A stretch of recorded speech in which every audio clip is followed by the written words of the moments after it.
Hi everyone, welcome to my YouTube channel. I hope you all are doing well and staying safe. जो हमारा chapter चल रहा है वो है स्ट्रक्चर ऑफ एटम। उसमें हमने पढ़ा कि एटम्स की स्ट्रक्चर पे कौन कौन से मॉडल जो है वो बेस्ड हैं। हमने थॉमसन मॉडल ऑफ एटम पढ़ा। आज हम पढ़ेंगे रदरफोर्ड्स मॉडल ऑफ एटम।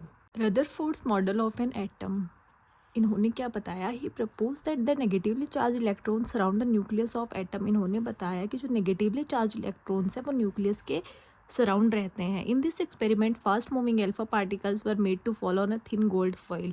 इस एक्सपेरिमेंट में जो एल्फा पार्टिकल्स होते हैं वो किस पर आकर गिरते हैं? गोल्ड फॉइल पर आकर गिरते हैं। He selected a gold foil because he wanted as thin as layer as possible. उन्होंने गोल्ड फॉइल ही क्यों लिया? क्योंकि वो बहुत इतनी ज़्यादा पतली जो है वो लेयर वो लेना चाहते थे।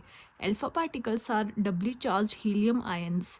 The fast moving alpha particles have a considerable amount of energy. जो एल्फा पार्टिकल्स होते हैं वो डबल चार्ज हीलियम आयंस होते हैं। और ये जो फास्ट मूविंग पार्टिकल्स है इनमें जो एनर्जी है वो कंसिडरेबल होती है। It was expected that alpha particles would be deflected by the sub atomic particles in the gold atoms. ये एक्सपेक्टेशंस रखी गई जो एल्फा पार्टिकल्स हैं वो सब एटॉमिक पार्टिकल से डिफ्लेक्स होंगे गोल्ड एटम्स में। गोल्ड फॉइल गोल्ड के एटम्स, और ये यहाँ से क्या कर रही हैं? अल्फा पार्टिकल्स की रेज निकल रही हैं और ये अल्फा पार्टिकल्स ऐसे आकर स्कैटर हो रहे हैं, इस तरह से जा रहे हैं। तो results of alpha particle scattering experiment, इस एक्सपेरिमेंट से रिजल्ट क्या निकला कि गोल्ड फॉइल गोल्ड एटम्स के थ्रू अल्फा पार्टिकल्स निकल रहे हैं। उसका क्या रिजल्ट निकला? Most of the fast moving alpha particles pass straight through the gold foil. जो अल्फा पार्टिकल्स बहुत ज़्यादा फास्टली मूव कर रहे हैं वो कैसे जा रहे हैं? स्ट्रेट जा रहे हैं। Some of the alpha particles were deflected by the foil by a small angles. कुछ अल्फा पार्टिकल्स क्या एक छोटे से एंगल्स पे डिफ्लेक्ट हो रहे हैं। 1 out of every 12,000 particles appears to rebound. और सरप्राइजिंगली क्या होता है कि एवरी 12,000 पार्टिकल्स में से कुछ पार्टिकल्स क्या होते हैं? रीबाउंड होते हैं। रदरफोर्ड मॉडल्स कंक्लूजन, अब इसके कंक्लूजन्स क्या क्या निकले? A positively charge centre exist called the nucleus which contains nearly all the mass of the atoms. Positively charge centre होता है, किसके अंदर होता है? न्यूक्लियस में प्रेजेंट होता है, और जिसके पास बहुत सारे एटम्स का क्या होता है? मास वो कंक्लूड करता है।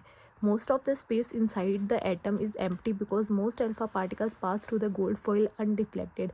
बहुत सारी स्पेस जो है वो एटम्स में खाली रह जाती है क्योंकि बहुत सारे जो अल्फा पार्टिकल्स हैं वो क्या करते हैं? अनडिफ्लेक्ट रहते हैं, डिफ्लेक्ट नहीं करते हैं गोल्ड फॉइल के थ्रू।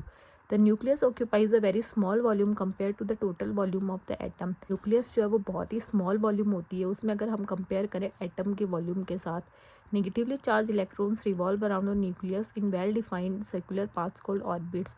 जो नेगेटिवली चार्ज इलेक्ट्रॉन्स होते हैं वो न्यूक्लियस के चारों तरफ रिवॉल्व करते हैं एक पर्टिकुलर सर्कुलर पाथ में, उसे हम क्या बोलते हैं? ऑर्बिट।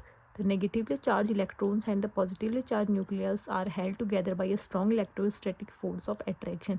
जो नेगेटिवली चार्ज इलेक्ट्रॉन्स होते हैं और जो पॉजिटिवली चार्ज न्यूक्लियस है वो एक साथ जब आते हैं तो वहाँ पर क्या लगता है? Strong electrostatic force of attraction लगता है, क्योंकि एक चार्ज पॉजिटिव और एक क्या है? नेगेटिव। रदरफोर्ड मॉडल ड्रॉबैक्स, अब इसकी ड्रॉबैक्स क्या क्या थी? It could not explain the stability of an atom. ये एटम की स्टेबिलिटी नहीं बता पाया कि कहाँ पर एटम जो है वो प्रेजेंट रहता है, उसकी पोजीशन क्या है। According to electromagnetic theory an electron revolving a circular orbit would radiate energy lose speed.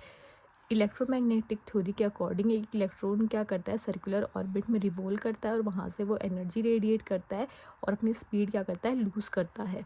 That's eventually spiral into the nucleus causing the atom to collapse.